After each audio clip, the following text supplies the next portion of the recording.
नमस्कार मित्रांनो, मी ओमप्रसाद गवस। तर मित्रांनो, आज मी तुम्हाला कोकणातील नागलीची शेती म्हणजे ज्याला आपण मालवणी नाचणी म्हणतो, तर नाचणीची शेती दाखवणार आहे। त्यासाठी आज मी आहे आमच्या गावी म्हणजे झोळंबेला, आणि इथे आमच्या काजूच्या बागेच्या शेजारीच आनंद काकाने यावर्षी नाचणीची शेती केलेली आहे। तर ती नाचणी शेती कशी असते हे आज आपल्याला बघायचं आहे। आणि नाचणीच्या शेतीचं राखण करण्यासाठी म्हणजे रात्रीच्या वेळी जंगली प्राण्यांपासून राखण करण्यासाठी माचोळी बनवलेली असते। तर ती माचोळी कशी असते हे पण आज आपल्याला बघायचं आहे। तर व्हिडिओ शेवटपर्यंत बघा, आणि पहिल्यांदाच माझ्या चॅनलवर आला असाल तर सबस्क्राईब करायला विसरू नका, म्हणजे माझ्या कोकणातल्या नवनवीन व्हिडिओ सर्वात प्रथम तुमच्यापर्यंत पोहोचतील। तर चला आता जाऊया नाचणीची शेती बघायला।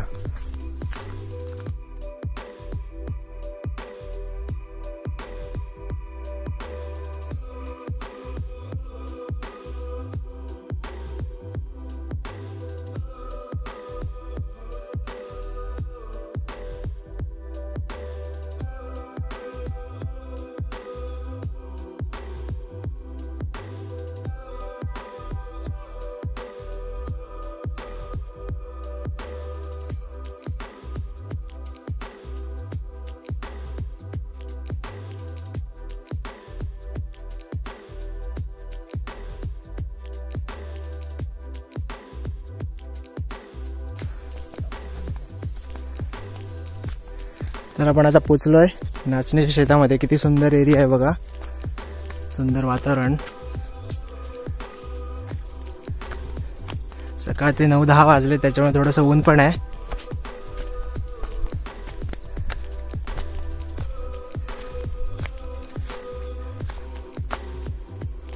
दोन्ही साईडला नाचणी पेरलेल्या आहेत आणि आता मस्त तयार झालेल्या आहेत।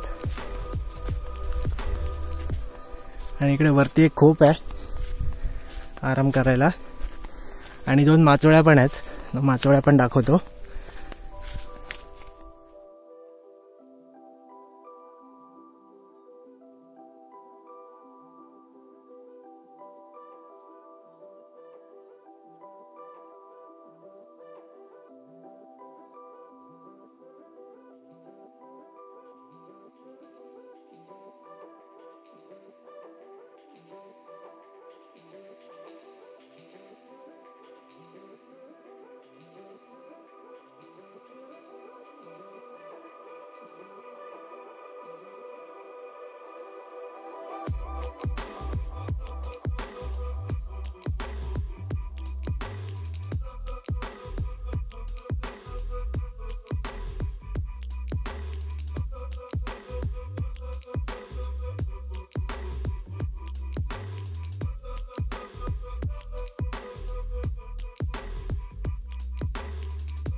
हे बघा, ही माचोळी आहे आणि इथून संपूर्ण शेताचा व्ह्यू दिसतो।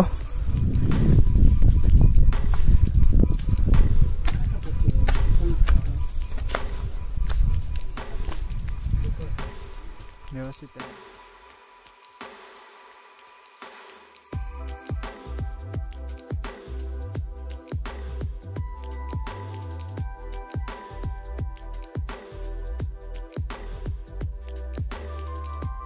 तर मी आता या माचोळीवर बसलोय आणि इथून संपूर्ण शेताचा व्ह्यू दिसतो, म्हणजे रात्रीच्या वेळी राखण करण्यास किती सोपं होतं बघा।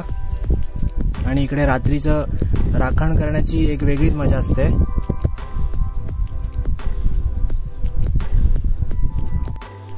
तर मित्रांनो, आता आपल्यासोबत मनू काका आणि आनंद काका आहेत। त्यांच्याकडून आता आम्ही या नाचणीच्या शेतीची माहिती घेऊया, म्हणजे नाचणीची शेतीची सुरुवात कधी होते आणि शेवटपर्यंत त्याची काय काय राखण केली जाते, काय काय त्रास सहन करावा लागतो जंगली प्राण्यांकडून वगैरे। तर नमस्कार मनू काका आणि आनंद काका, थोडक्यात मला या नाचणीच्या शेतीबद्दल माहिती सांगा। नमस्कार। या ठिकाणी सर्वसाधारण मार्चच्या नंतर म्हणजे गुढीपाडव्याला या शेतीची पूर्वतयारी होते। या ठिकाणी जी लहान मोठी झुडपं असतात ती झुडपं तोडून इथं त्याला ओणवा दिला जातो। ओणवा दिल्यानंतर जमीन भाजते, आणि जमीन भाजल्यानंतर त्याच्यातली जे काय लाकडं वगैरे असतील छोटी ती परत गोळा करून पुन्हा ती भाजली जाते। जमीन ज्या ठिकाणी राहिलेली आहे जमीन भाजायची त्या ठिकाणची, आणि नंतर पावसाळ्याच्या सुरुवातीला बरोबर अगदी 1-2 पाऊस म्हणजे मृग नक्षत्राच्या आधी जो उन्हाळा असतो त्या उन्हाळ्यामध्ये ही शेती पेरली जाते नाचण्याची, मेच्या शेवटी, आणि त्यानंतर पाऊस पडल्यानंतर ही शेती उगवते। उगवल्यानंतर ज्या ठिकाणी कुठं दाट आहे कुठं विरळ आहे हे बघून दाटच्या ठिकाणची काढून विरळ या ठिकाणी लावली जाते. याला लावते वेळी किंवा नंतर कोणत्याही प्रकारचं खत दिलं जात नाही आणि खत न देता ही शेती नैसर्गिकरित्या या ठिकाणी पिकवली जाते, अशी आमची पूर्वपरागत परंपरा आहे. आणि याच परंपरेवर ह्या गावची उपजीविका आजपर्यंत अद्यावत चालत आलेली आहे. ह्याच गावची उपजीविका अशीच चालते. याच्यात फेरबदल कोणताही आजपर्यंत झालेला नाही. आता ह्या गावामध्ये अनेक शेतीचे प्रकार आहेत, परंतु त्याच्यातला हा मुख्य प्रकार जो पूर्वांपार चाललेला तो हा आहे. आणि त्यानंतर विरळ करून पुन्हा या ठिकाणी जे काय गवत आतमध्ये असेल ते गवत काढलं जातं. गवत काढल्यानंतर ह्याला खत न देता ही वाढवली जाते. ह्याच्यावर आता ह्या निसर्गामध्ये जो काय फेरबदल झालेला आहे त्या कारणानं वेगवेगळ्या प्रकारचे रोग बसतात. त्यामुळे रोगांना पुन्हा या ठिकाणी औषध फवारणी केली जाते आणि औषध फवारणीनंतर हे अशा प्रकारचं उंच वाढलेली ही शेती ही आपल्याला पीक हे आता दिसतंय. ह्याला कणसं म्हणतात. ह्याच्यात ही कणसं आल्यानंतर या ठिकाणी जंगली प्राण्यांचा भयंकर अशा प्रकारचा उपद्रव असतो. ह्याच्यापासून या ठिकाणी ह्या शेतीचं रक्षण करावं लागतं. रक्षण करत असताना दिवसाही रक्षण करावं लागतं, रात्री रक्षण करावं लागतं. 24 तास या ठिकाणी राखण करावी लागते. हे आपण बसलोय ते हे राखण करण्यासाठी बांधलेलं मचाण आहे. याला गावठी भाषेमध्ये माळा असे म्हटलं जातं. ह्या मचाणावर बसून दिवसा राखली जाते. दिवसा या ठिकाणी मोर, माकडं, लाल तोंडाची माकडं, काळ्या तोंडाची माकडं, कदाचित क्वचितच जंगली डुकरं पण येतात. आणि रात्री या ठिकाणी गवे, प्रामुख्याने गवे, सांबर आणि मोठमोठे रानडुकरांचे कळप येऊन ही शेती नासधूस करतात. त्यामुळे ही शेती त्रासदायक आहे, परंतु हा त्रास सहन करून आम्ही या ठिकाणी ह्या शेतीचं रक्षण करून आमची उपजीविका चालवतो.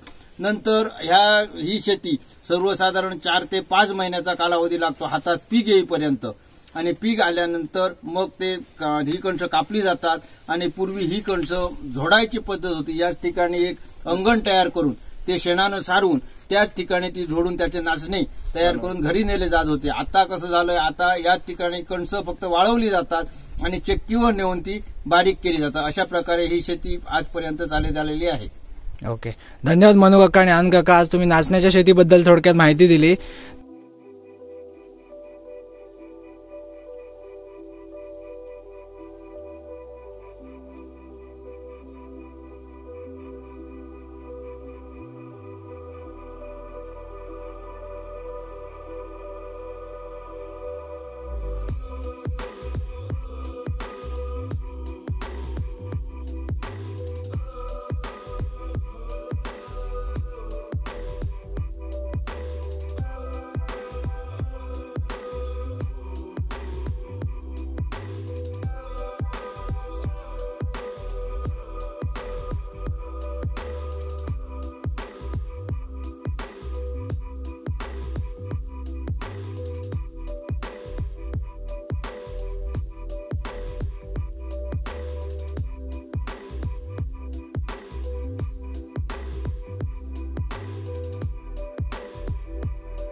तर मित्रांनो, कोकणात आजही अनेक खेड्यापाड्यांमध्ये नाचणीची शेती केली जाते आणि काही लोकांचं हे उपजीविकेचं पण साधन आहे.